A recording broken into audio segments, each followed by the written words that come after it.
est-ce qu'il faut aller chercher les gens qui ont besoin de délivrance? Donc si je comprends bien, c'est que je reçois d'une manière ou d'une autre, ou on m'a donné une prophétie comme quoi j'aurais un ministère. Entre parenthèses, on parle toujours ou trop souvent de grands ministères, jamais de petits ministères. Alors c'est une petite parenthèse. Mais, est-ce que je suis obligé d'aller vers les gens pour dire: «Écoute, tu as besoin d'une délivrance». Donc si je fais ça, je vais me tromper à coup sûr, parce que l'ennemi est pas trop content que je démarre ou que j'obéisse dans ce secteur. Donc les peaux de banane, elles sont à sa disposition et en général, ça marche bien. Mais, je l'ai dit plusieurs fois dans ces enregistrements, il faut commencer à prier par les membres de sa famille. Et puis ensuite on voit le fruit. Et moi je me mets à la place des pasteurs et des leaders avec toutes ces prophéties. «Tu as un grand ministère, je te vois dans les avions». Heu, je l'ai reçu ça aussi, et ça s'est réalisé 19 ans après. Donc, ça ne veut pas dire que c'est toujours la même chose maintenant. Je pense que ça va beaucoup plus vite. Moi, j'ai peut-être été un brise-glace, c'est-à-dire que j'ai pâté un peu le truc pour faire passer les bateaux dans la glace. Et j'espère de tout mon cœur que ces enregistrements, cette forme d'héritage que je transmets déjà à ma famille, mes enfants et petits-enfants, qui pratiquent certains déjà la délivrance. J'espère que c'est oui, c'est comme un héritage, quelque chose qui vont les aider, qui vont vous aider à pas faire les erreurs que j'ai faites. Moi, le grand problème, c'était des problèmes financiers où je me suis planté. Et l'ennemi a essayé de me détruire à ce niveau. Mais je pense que courir après les gens, leur dire: «Tu as besoin de délivrance», essayer d'aller courir après des personnes, qui vont régulièrement dans une église et qui n'ont pas rencontré Jésus, et leur dire: «Vous avez besoin de vous convertir», ils vont vous griffer. Donc, ça me gêne un petit peu tout ça. Il faut que, surtout pour la délivrance, on peut se mettre à prêcher, on peut prier pour les malades, on peut évangéliser, puis faire des choses bizarroïdes, mais en délivrance, il y a un paiement qui se fait comptant, hein. Je crois qu'on attaque directement. C'est pour moi, c'est la différence, c'est, chasser des mouches ou des moustiques, même si on est allergique aux moustiques, ou chasser des thalènes ou des frelons suivant le pays, ou s'attaquer à des serpents qui tuent. Donc, minimum d'erreurs, minimum de dégâts. Donc, moi j'ai dit les preuves, ce qui devrait être pour tout ministère. Un pasteur, il est censé gagner des âmes comme un évangéliste. Celui qui prie pour les malades, il est censé voir des guérisons. Et pour moi, ça a été l'explosion de ma connaissance quand pour la première fois, j'ai vu des démons sortir de personnes et que j'ai vu des personnes baptisées du Saint-Esprit et guéries. Je savais que l'évangile, intellectuel, ou l'évangile qui est vécu, où tu le vois, où tu le vis chaque jour, pratiquement, tu as pas besoin d'imposition de main, tu as pas besoin de faire des trucs pour avoir l'onction. Et tu vois la parole de Dieu qui se manifeste et qui devient chair, et tu vois les sourires des personnes, et tu as besoin de rien d'autre. Enfin, besoin du Seigneur, du Saint-Esprit, de la parole de Dieu, des frères et des sœurs. Mais sinon, pas besoin d'imposition des mains pour avoir l'onction, elle est là. Comment est-ce que tu parles aux gens qui viennent te voir? C'est quoi ton approche?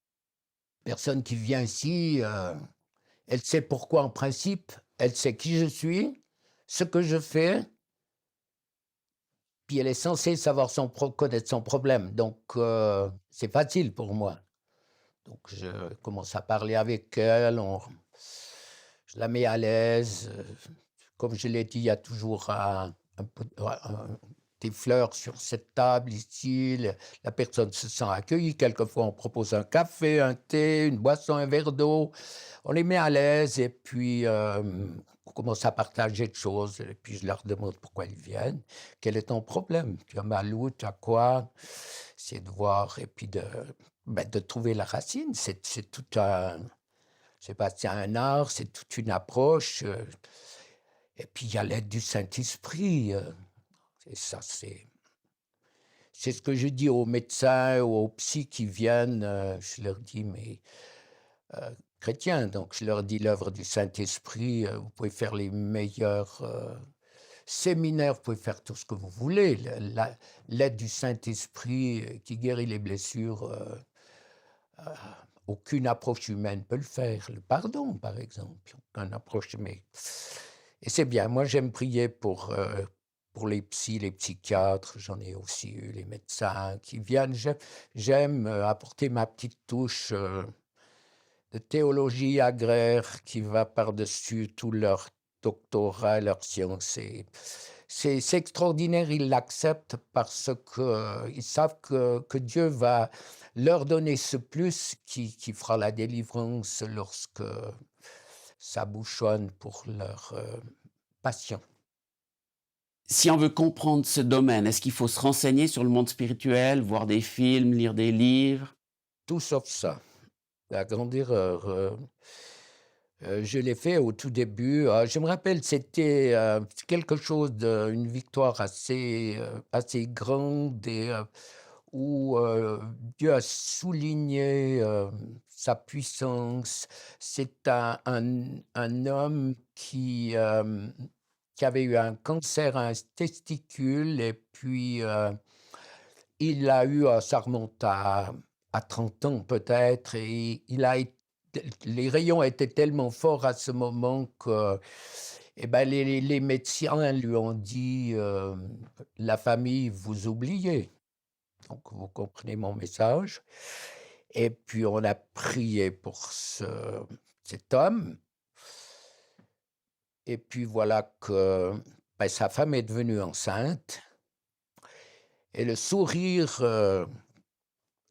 des médecins était un tout petit peu narquois et merci Seigneur pour les facteurs, mais l'expression utilisée, c'est le facteur. Mais Dieu, dans sa grâce infinie, a fait que ce garçon qui est né, il était mais le sosie de son père. C'était impossible de voir un autre géniteur et puis ensuite il a eu un deuxième enfant. Donc tout cela, c'est, la raison pour laquelle j'avais été là-bas et je suis rentré avec des énormes cornets pleins de livres occultes et puis, il y a eu 2 choses. Première chose, je les ai entreposés là dans le couloir et puis l'autre chose, c'est que j'avais déjà feuilleté un qui parlait du spiritisme. Je me rappelle j'ai pensé qu'il fallait m'instruire, apprendre et en feuilletant ce livre, je me souviens d'une chose où il était dit que au moment où il y avait le plus d'effervescence de mauvais esprits, c'était dans les cimetières, dans les enterrements et puis à la mort, au moment de la mort. Donc, puisqu'on parle des cimetières, peut-être que la plus grande partie des auditeurs ne savent pas ce qu'est la psychophonie et c'est ce que j'ai découvert en Espagne par un ancien détenu qui s'est converti, un casseur qui a tué, qui a tiré plus de 20 ans de prison. C'est qu'ils allaient dans les cimetières pour enregistrer le soir les démons et repasser ça dans des cultes occultes. La psychophonie, enregistrer les mauvais esprits. Alors, ce qui s'est passé avec ces bouquins qui étaient entreposés, mon histoire un petit peu à raccourci, qui étaient entreposés dans le corridor, c'est qu'avec ma femme et mon deuxième fils qui n'était pas encore marié, c'était électrique, quoi. Il y avait quelque chose, on s'engueulait pas, mais il y a quelque chose qu'on ressentait. Puis dans ma tête, tout d'un coup, clac, petite idée. J'ai pris tous ces trucs que j'avais ici, ces sacs, rempli de livres occultes. Je suis descendu à la cave et parce que là, on a une chaudière à bois et je brûle tout. Et là, j'ai dit: «Seigneur, je te demande pardon pour avoir entreposé ça». Et quand je suis arrivé à la cuisine, ma femme m'a dit: «Mais qu'est-ce qui s'est passé? Il y a quelque chose qui s'est passé avant, il y avait comme quelque chose en moi, en nous, puis pouf, tout d'un coup, c'est parti». Alors c'était un peu le petit déclic. Et mon ami John Edwards, il a fait la grave erreur un jour il y avait une fille qui avait un pendentif à un truc à bon, les femmes comprennent bien ce que je veux dire, qui s'ouvre avec des petites charnières et puis il y avait de la poudre à l'intérieur et puis, il a voulu savoir ce que c'était, puis, bon, c'était une femme qui avait ça, pas une fille. Puis elle lui dit: «Mais goûte, il a juste trempé sa langue dessus, c'est une grave erreur». Et que c'est comme ça qu'on apprend. On apprend plus par les erreurs souvent que par les défaites, que par les victoires, malheureusement. Et là, il a vraiment, il est entré dans une forme de dépression pendant des semaines, presque un mois, où les gens disaient: «Mais John, c'est irrécupérable, c'est grave». Et l'un et l'autre, moi, c'était pas important, mais ça t'ouvre les yeux. Non, il faut absolument pas, il faut voir, là-dedans. Ce qui est dit là-dedans, on a tout ce qu'on a besoin, on a tout ce dont on a besoin. Ne touchez pas à ces choses et c'est clair, c'est net. Moins on touche, plus on se préserve. Il y a un texte que tu aimes bien, c'est Luc 1 à partir du verset 71 à 74. Tu peux nous expliquer ce texte? Oh, Luc 1. Ah ouais, c'est un texte, du prophète Zacharie, qui a prophétisé, sur Jésus qui allait naître.